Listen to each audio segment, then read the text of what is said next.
Strategy બનાવીએ બોનાન્સા પોર્ટફોલિયોના વિરાટ જગત સાથે. વિરાટ, ગુડ મોર્નિંગ, સ્વાગત છે આપનું અને વ્યૂ લઈએ. સૌથી પહેલાં તો ગ્લોબલ હેન્ડઓવર પર જે આપણે જોઈ રહ્યા છીએ યુએસ માર્કેટનું જે ગઈકાલનું ક્લોઝિંગ છે વિરાટ, નીચલા લેવલ્સથી એક રિકવરી આપણે જોઈ રહ્યા હતા. સેશન જ્યારે એન્ડ થયું ડાઉ જોન્સમાં નીચલા લેવલ્સથી ખાસી રિકવરી 300 અંકની મજબૂતી સાથે ક્લોઝિંગ આપ્યું છે. કઈ રીતે ઓવરઓલ આ હેન્ડઓવરને તમે જોઈ રહ્યા છો? So good morning Chandniji. જે રીતના અત્યારે આપણે જોઈ શકીએ છીએ તો એક સારું પુશ આપણને યુએસ માર્કેટમાં બનતું જોવા મળ્યું. 3 દિવસના નેગેટિવ સેશન બાદ 20 દિવસ એક્સપોનેન્શિયલ મૂવિંગ એવરેજ પાસે ડાઉ જોન્સ સપોર્ટ લીધું જોવા મળ્યું, જ્યાં આપણને 45,800ની આસપાસના લેવલ પાસે સારો સપોર્ટ બનતો જોવા મળ્યો હતો. ત્યાંથી એક રિકવરી ડેફિનેટલી આપણને બનતી જોવા મળી છે. ઉપરની સાઈડ પર 46,500ની આસપાસના લેવલ છે, જે એક ઇમિડિયેટ હર્ડલની જેમ કામ કરતા જોવા મળી શકે. જો ત્યાંથી 46,500 લેવલ સરપાસ થાય છે અને સસ્ટેન થતું જોવા મળે તો કદાચ આપણને ડાઉ જોન્સમાં એક પોઝિટિવિટી અહીંયાથી બનતી જોવા મળી શકે છે. નાસ્ડેકમાં પણ કંઈક ને કંઈક આપણે જોયું કે લોઅર એન્ડથી આપણને સારું એવું બાઇંગ બનતું જોવા મળ્યું હતું. કંઈક ને કંઈક ઇન્ટ્રાડે પર્સપેક્ટિવથી બી જોઈએ તો 24,300ની આસપાસના લેવલ્સ બનતા જોવા મળ્યા. ત્યાંથી ફરીથી એક રિકવરી અને 500ના લેવલ સરપાસ થતા જોવા મળ્યા. તો અહીંયા પણ આપણને એક પોઝિટિવ મોમેન્ટમ બનતું જોવા મળ્યું છે. સેમ S&P 500માં પણ આપણે એક મોમેન્ટમ બનતું જોવા મળી રહ્યું છે. તો ત્રણ ઇન્ડાઇસીસ એક સારી એવી તેજી પછી હલકું પ્રોફિટ બુકિંગ આપણને બતાવ્યું છે અને ત્યાંથી આપણને પોઝિટિવ ડિરેક્શનમાં મૂવ થતું જોવા મળ્યું છે. તો યુએસ માર્કેટમાં એક હેલ્ધી સાઇન આપણને બનતી જોવા મળી. એક રનઅપ, ત્યારબાદ એક થોડું પ્રોફિટ બુકિંગ અને ફરીથી એક સેકન્ડ રનઅપ અહીંયાથી આપણને સ્ટાર્ટ થતું જોવા મળી રહ્યું છે. સો ઓવરઓલ યુએસ માર્કેટને લઈને થોડા પોઝિટિવ ઇન્ડિકેશન્સ બની રહ્યા છે. સાથે સાથે યુરોપિયન માર્કેટની વાત કરીએ તો અહીંયા પણ આપણને સારું પુશ બનતું જોવા મળ્યું. નિયરલી 0.5% ઉછાળો આપણને ઇન્ડાઇસીસમાં બનતું જોવા મળ્યો છે, જ્યાં FTSE, CAC અને DAX ત્રણમાં આપણને એક સારી એવી તેજી બનતી જોવા મળી હતી. એશિયન માર્કેટ તરફથી પણ અત્યારના પોઝિટિવ સંકેતો મળી રહ્યા છે, જ્યાં સ્ટ્રેટ ટાઈમ, હેન્ડસેક, કોસ્પી, જકાર્તા અને સાંઘાઈમાં આપણને પોઝિટિવિટી બનતી જોવા મળી રહી છે. સાથે સાથે નિકેમાં થોડો ઘટાડો છે, પણ ઓવરઓલ બાકી બધા ઇન્ડેક્સીસમાં આપણને પોઝિટિવિટી બનતી જોવા મળી રહી છે, including gift Nifty. Gift Nifty તરફથી પણ આપણને સંકેતો થોડા સારા બનતા જોવા મળી રહ્યા છે, જ્યાં 91 પોઈન્ટના એલિવેશન સાથે અત્યારના આપણને ગિફ્ટ નિફ્ટીમાં કામકાજ થતું જોવા મળી રહ્યું છે, જે દર્શાવી રહ્યું છે કે કદાચ આપણને ઇન્ડિયન માર્કેટ એક પોઝિટિવ નોટ પર ઓપન થતું જોવા મળે અને ત્યાંથી આપણને કદાચ એ જે મોમેન્ટમ છે યથાવત રીતે જોવા મળે. તો લેટ્સ સી હવે ઇન્ડિયન માર્કેટનું ઓપનિંગ કેવી રીતે થાય છે, થોડું અગત્યનું રહેશે. ઓપનિંગ કઈ રીતે થશે થોડું અહીંથી મહત્વનું રહેશે. ઓવરઓલ આજે સેટઅપ આપણને બનતું જોઈ રહ્યા છે માર્કેટમાં. અત્યારે ગ્લોબલ હેન્ડઓવર એફઆઈઝ અને ડીઆઈઝના ફિગર્સ જોઈએ તો વિરાટ, ફરી આપણે એ જ રીતે જોઈ રહ્યા છે કે એફઆઈઝનું સેલિંગ ફરી શરૂ થતું દેખાઈ રહ્યું છે. સતત 2 સેશન્સથી 5,000 કરોડથી વધુનું સેલિંગ તેઓ બતાવી રહ્યા છે. શુક્રવારે પણ 5,688 કરોડ વેચ્યા કેશમાં. ડીઆઈઝ 5,843 કરોડની ખરીદદારી સામે એટલી જ બતાવી રહ્યા છે, પરંતુ ઇન્ડેક્સ પણ નેગેટિવ 3590 કરોડ આસપાસ વેચ્યા છે. સ્ટોક ફ્યુચર્સમાં 1141 કરોડ નું સેલિંગ આપણે જોઈ રહ્યા છે. એટલે નેટ શોર્ટ કોન્ટ્રાક્ટ્સ હવે વધ્યા છે, 1.66 લાખ પર પહોંચતા બતાવી રહ્યા છે ને શોર્ટ કવર કર્યા બાદ જોઈ રહ્યા છે કે લગભગ 20,000 શોર્ટ્સ જોડ્યા છે એફઆઈએસે. શુક્રવારના સેશનની વાત કરીએ અને હવે માત્ર એફઆઈએસ નહીં, રિટેલ અને એચએનઆઈ પણ હવે સેન્ટિમેન્ટ થોડા ખરાબ કરી રહ્યા છે. આ બધા ફિગર્સ કઈ રીતે આપ જોઈ રહ્યા છો? શું ચાંદનીજી, તમે એકદમ રાઈટલી કહ્યું કે બેક ટુ બેક 2-3 દિવસથી આપણને કેશમાં ફિગર ખરાબ થતા જોવા મળ્યા છે. એફઓમાં પણ એમના ફિગર્સ થોડા નેગેટિવ સાઈડના બનતા જોવા મળ્યા છે. હવે ફ્યુચરની વાત કરીએ, ઇન્ડેક્સ ફ્યુચરની, તો પ્રીવિયસ ટ્રેડિંગ સેશનમાં જ આપણને 19,000 કોન્ટ્રાક્ટ નેગેટિવ થતા જોવા મળ્યા. શોર્ટ બિલ્ડઅપ થતું જોવા મળ્યું ઇન્ડેક્સ ફ્યુચરમાં. સાથે સાથે કોલ બાય થયા છે અને પુટ પણ બાય થયા છે. 18,800 કોન્ટ્રાક્ટ કોલ બાય થતા જોવા મળ્યા છે અને 16,180 કોન્ટ્રાક્ટ આપણને પુટ બાય થતા જોવા મળ્યા છે એફઆઈ એન્ડથી. તો કંઈક ને કંઈક સ્માર્ટ મનીથી આપણને હેજ પોઝિશન ક્રિએટ કરતું હોય એવું દેખાઈ રહ્યું છે કે કેશમાં પણ નેગેટિવ ફિગર છે, ઇન્ડેક્સ ફ્યુચરમાં પણ નેગેટિવ ફિગર છે, પણ સાથે સાથે એ લોકો કોલમાં પણ એ લોકો હલકું નાનું મોટું બાય કરીને ચાલી રહ્યા છે. તો જે વ્યૂ છે નેગેટિવ સાઈડનો છે એ સ્ટ્રોંગ નેગેટિવ વ્યૂ નથી. કદાચ આપણે નીચેના લેવલ પર એક સપોર્ટ બનતો જોવા મળે, પરંતુ ઓવરઓલ જે રીતે આપણને કરેક્શન આવતું જોવા મળ્યું છે એ રીતે થોડુંક નેગેટિવિટી ડેફિનેટલી ઇન્ડિયન માર્કેટમાં આપણને બનતી જોવા મળી શકે છે.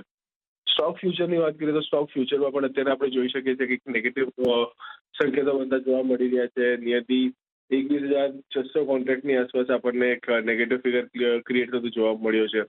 સાથે સાથે કોલ રાઇટિંગ અને પુટમાં બાઇંગ, તો એ દર્શાવી રહ્યું છે કે કદાચ ઇન્ડેક્સ સ્પેસિફિક મુવમેન્ટમ આપણને થોડી બહુ આવતી જોવા મળે, પણ સ્ટોક થોડા પ્રેશરમાં આપણને કારોબાર થતા જોવા મળી શકે છે નિયર ફ્યુચરમાં.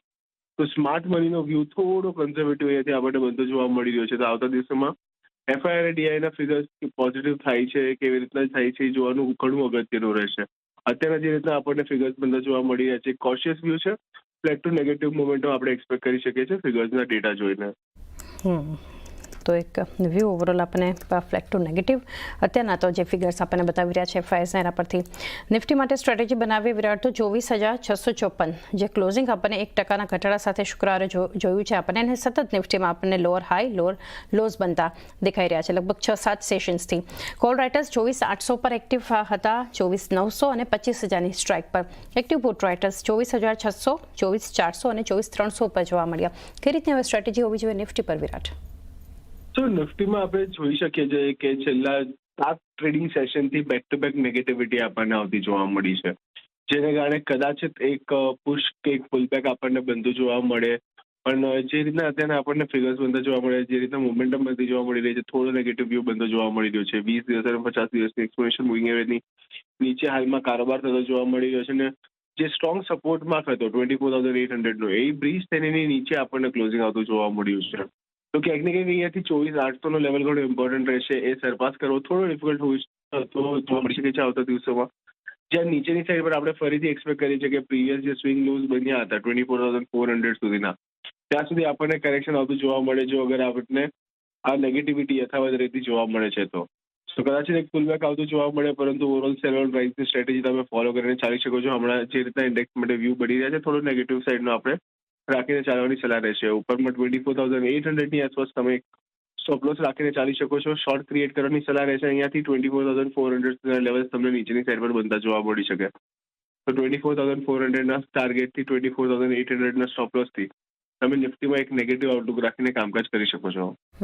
સેલ ઓન પ્રાઇસ 24,400નો એક ટાર્ગેટ નીચેની તરફ અને ઉપર 24,800ના સ્ટોપ લોસને નિફ્ટી માટે ધ્યાનમાં રાખો. બેંક નિફ્ટી પર હવે સ્ટ્રેટેજી 54,390 ક્લોઝિંગ આપણને જે જોવા મળ્યું છે શુક્રવારના સેશનમાં વિરાટ, જ્યાં કોલ રાઇટર્સ 54,500 પર એક્ટિવ, 54,800 અને 55,000ની સ્ટ્રાઇક પર જોવા મળ્યા. પુટ રાઇટર્સ 54,200, 54,000 અને 53,800ની સ્ટ્રાઇક પર. અને હવે આઈટી બાદ આપણે જોઈ રહ્યા છીએ વિરાટ બેન્કિંગ જે છે બેંક્સ જ્યાં છે ખાસ કરીને ત્યાં આપણને એક સેલિંગ સ્ટાર્ટ થતું દેખાડી રહ્યું છે. તો કઈ રીતે ઓવરઓલ નિફ્ટી બેંકને જોઈ રહ્યા છો? તો નિફ્ટી બેંકમાં પણ 55,000નો લેવલ ઘણો ઇમ્પોર્ટન્ટ હતો. એક મેક ઓર બ્રેક લેવલની જેમ કન્સિડર કરી શકાય એવું હતું. જ્યારથી લેવલ બ્રીચ થયો છે ત્યારથી આપણને સારું એવું સેલિંગ પ્રેશર ક્રિએટ થતું જોવા મળ્યું છે બેંક નિફ્ટીમાં પણ. સો અહીંયા પણ ઓવરઓલ જો વ્યૂ જોવા જઈએ તો થોડો નેગેટિવિટી સાથેનો જ બનતો જોવા મળી રહ્યો છે. ઉપરમાં 54,700, 54,800ની આસપાસના લેવલ છે જે સ્ટ્રોંગ હર્ડલની જેમ કામ કરતા જોવા મળી શકે છે.